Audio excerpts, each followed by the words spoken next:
कृष्ण की छठी का शुभ मुहूर्त है। हर वर्ष पंचांग के अनुसार निर्धारित किया जाता है। यह तिथि भाद्रपद मास के शुक्ल पक्ष की छठी तिथि को आती है। इस दिन पूजा का समय विशेष रूप से शुभ माना जाता है, क्योंकि इस समय भगवान कृष्ण की पूजा करने से घर में सुख, समृद्धि और शांति का वास होता है।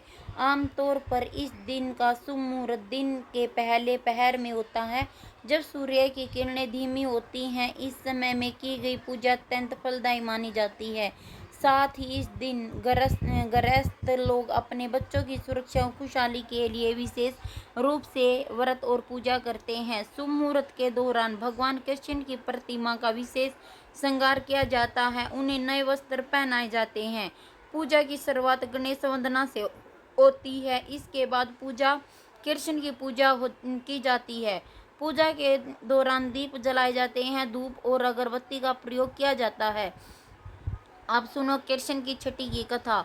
कृष्ण की छठी की कथा अत्यंत महत्वपूर्ण और धार्मिक से भरी हुई है। जैसा कि हम जानते हैं कि भगवान कृष्ण का जन्म मथुरा के कारागार में हुआ था। उनके जन्म के साथ ही अनेक चमत्कारिक घटनाएं घटी। कृष्ण के जन्म के समय उनके माता पिता वसुदेव और देवकी कारागार में बंद थे। उनके जन्म के बाद वासुदेव ने पहले उन्हें नंद बाबा के घर गोकुल में पहुंचा दिया, जहां उनका पालन पोषण हुआ। कृष्ण की छठी का दिन उस समय आया जब नंद बाबा और यशोदा माता ने कृष्ण के जन्म की खुशी में इस उत्सव को मनाने का निर्णय लिया। इस दिन गोकुल में एक बड़ा आयोजन किया गया, जिसमें सभी गांववासी आमंत्रित थे। उन्होंने कृष्ण की बाल लीलाओं का अनुभव किया और उन्हें देखकर अत्यंत प्रसन्न हुए। एक दिन की एक प्रमुख घटना पूतना वध से जुड़ी है। पूतना, जो एक राक्षसी थी, कंस के आदेश पर गोकुल पहुंची। उसका उद्देश्य था कृष्ण को मारना।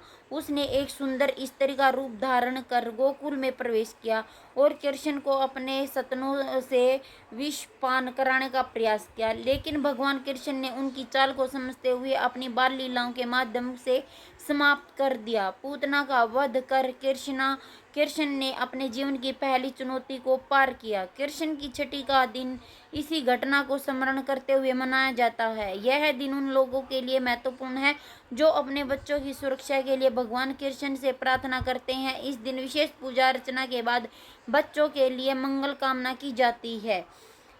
कृष्ण की छठी पर परिवारों में विशेष अनुष्ठान और पूजा की जाती है। इस दिन भगवान कृष्ण के बाल रूप की पूजा होती है। उन्हें माखन मिश्री का भोग लगाया जाता है, क्योंकि यह उन्हें अपना मनपसंद का भोजन था। महिला अपने बच्चों के लिए विशेष रूप से प्रार्थना करती थी, उनके उज्जवल भविष्य की कामना करती थी। पूजा के बाद भगवान कृष्ण की आरती उतारी जाती है और उन्हें झूले में बिठाकर झुलाया जाता है। इस दिन घरों में पारंपरिक गीत गाए जाते हैं जो भगवान कृष्ण के जीवन और उनकी लीलाओं का गुणगान करते हैं। कृष्ण की छठी का उत्सव भगवान के प्रति श्रद्धा और भक्ति का प्रतीक है। यह त्योहार हमें सिखाता है कि भगवान अपने भक्तों की सदैव रक्षा करते हैं और बुराई का अंत अवश्य होता है।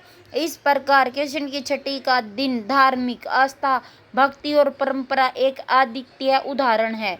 कृष्ण की छठी का शुभ मुहूर्त और कथा भारतीय संस्कृति के धार्मिक पवित्रता का प्रतीक है। इस दिन की पूजा और अनुष्ठान हमें भगवान कृष्ण के प्रति भक्ति और विश्वास और गहरा करते हैं। यह दिन न केवल भगवान कृष्ण के जीवन की महत्वपूर्ण घटनाओं का स्मरण करता है, बल्कि यह भी दर्शाता है कि सच्चे हृदय से की गई प्रार्थना और पूजा का फल अवश्य मिलता है।